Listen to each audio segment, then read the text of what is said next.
On New This Morning, after the COVID-19 vaccine was released, many large companies made getting the shot a requirement for their workers. This includes Blue Cross Blue Shield, which ended up letting go of hundreds of employees. Now, 1 year later, the insurance giant is facing several lawsuits from former workers. 7 Action News reporter Kara Hayes sat down with two people who say their religious beliefs were mocked when their request for a religious exemption was denied. So this is the beginning of an ancestral altar. Carla Lockard started her spiritual journey 7 years ago. Not following a formal religion, Lockard is a root and light worker, using natural herbs, minerals, and manipulating energy to help with healing and guidance. I'm holding a crystal right now during this interview. Lockard shares that it's her beliefs that prevent her from ingesting anything that will alter the body's natural function, which to her is the COVID-19 vaccine. So when she initially heard her employer, Blue Cross Blue Shield of Michigan, would be mandating it company-wide, I thought, okay, they have 2 different forms of exemption, and I fall under one of them. She filed a religious exemption and was later told she would have an interview with a representative from the health insurance company. Do your religious views prohibit you from receiving any medical treatment or just vaccinations? I would say specific vaccines and specific medical treatment.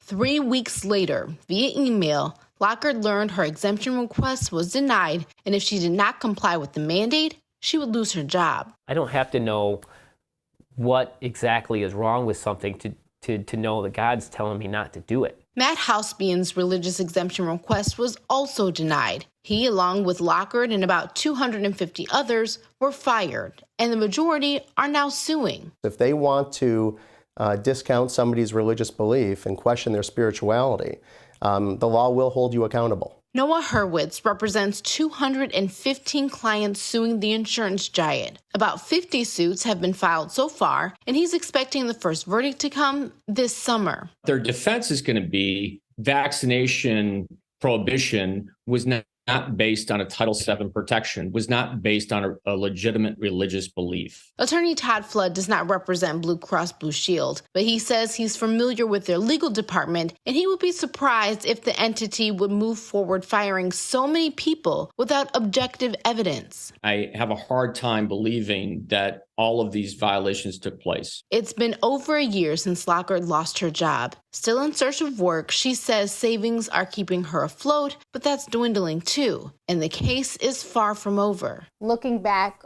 with all you've had to deal with in this year, do you think the fight was worth it for you? Oh, definitely the fight is worth it. I'm huge on justice, and this was not fair. In Detroit, Kira Hay, 7 Action News. 7 Action News did reach out to Blue Cross Blue Shield of Michigan for a comment on this story, and as of this morning, we are still waiting to hear back. We'll keep you posted if we do.